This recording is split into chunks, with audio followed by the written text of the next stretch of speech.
बॉलीवुड की एक बहुत हिट फिल्म है जुदाई फिल्म, जिसमें श्रीदेवी अनिल कपूर को छोड़ देती है दूसरी औरत के भरोसे एक मोटी रकम लेकर। बॉलीवुड इंडस्ट्री के ही एक शख्स के साथ पर्सनल लाइफ में ऐसा हो चुका है, जब उस शख्स की गर्लफ्रेंड ने उसे पाने के लिए उसकी बीवी को करोड़ों रुपए ऑफर कर दिए थे। तो आज कब की और कैसे में मैं आपको वही किस्सा बताने वाली हूं कि कब एक बॉयफ्रेंड को खरीदने के लिए उसकी गर्लफ्रेंड ने उसकी पत्नी को मोटी रकम ऑफर की।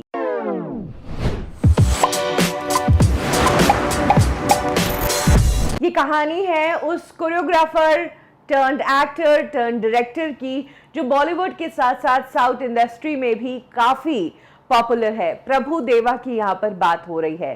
प्रभु देवा, जिन्होंने ईयर 95 के अराउंड रामलत, जिन्हें अभी लता नाम से जाना जाता है, उनसे शादी की थी। लेकिन ईयर 2000 आते आते प्रभु देवा और लता के बीच प्रॉब्लम्स शुरू हो गई। ये प्रॉब्लम शुरू हुई तब जब प्रभु देवा ने अपने एक बच्चे को खो दिया। उसके बाद से ही लता और प्रभु देवा के बीच दिक्कतें आने लग गई और प्रभु देवा फैमिली के साथ कम टाइम स्पेंड करने लगे। उसी दौरान प्रभु देवा की साउथ की एक पॉपुलर एक्ट्रेस के साथ अफेयर की खबरें काफी चर्चा का विषय रही।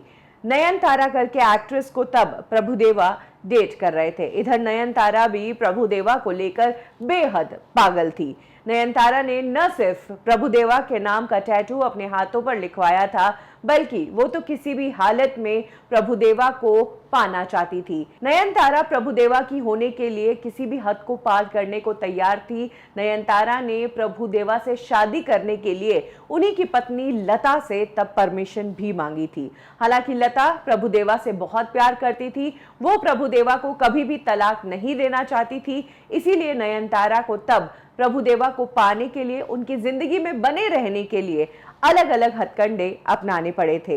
कहा तो ये भी जाता है कि एक टाइम पर नयनतारा ने लता, जो कि प्रभु देवा की वाइफ है, उनको 3 करोड़ रुपए ऑफर किए थे। साथ ही 85 लाख रुपीस का एक नेकलेस ऑफर किया था और साथ में बहुत सारे सोने के सिक्के देने का भी ऑफर दिया था कि ये सब ले लो और तुम प्रभु देवा को छोड़ दो। लता ने अपने इंटरव्यूज में बताया कि किस तरह से प्रभु देवा पर नयनतारा का जादू चलता था। प्रभु देवा की लाइफ में नयनतारा के आने के बाद वो बिल्कुल बदल से गए थे। नयनतारा का एक फोन आता था और प्रभु देवा तुरंत घर छोड़कर चले जाते थे। लता ने नयनतारा पर यह भी इल्जाम लगाया था कि उन्होंने प्रभु देवा को अपनी फैमिली को पैसा देने से मना कर दिया था। तब लता को कोर्ट की मदद लेनी पड़ी थी अपना हक हासिल करने के लिए। हालांकि उन्होंने सुलह की गुंजाइश भी रखी थी, क्योंकि वो प्रभु देवा को छोड़ना नहीं चाहती थी। नयनतारा का प्रभाव प्रभु देवा पर इतना ज्यादा था कि लता ने ये तक कह दिया था कि अगर प्रभु देवा उनकी बात नहीं मानेंगे तो फिर वो भूख हड़ताल पर भी चली जाएगी। एक टाइम ऐसा भी आया जब नयनतारा को प्रभु देवा ने भी फुल सपोर्ट करना शुरू कर दिया और मीडिया में ये कहना शुरू कर दिया कि नयनतारा उनके लिए बेहद स्पेशल है और वो जल्द ही नयनतारा के साथ शादी करेंगे। इतना बखेड़ा हुआ, उसके बावजूद प्रभु देवा नयनतारा एक नहीं हो पाए। प्रभु देवा ने अपनी वाइफ लता को तलाक तो दे दिया, लेकिन नयनतारा से उनकी शादी नहीं हुई, बल्कि दोनों का ब्रेकअप हो गया, जिसके बाद नयनतारा मूव ऑन हो गई। वहीं अगर बात करें प्रभु देवा की, तो हाल ही में प्रभु देवा ने शादी की। उन्होंने अपनी फिजियोथेरेपिस्ट के साथ ये शादी रचाई।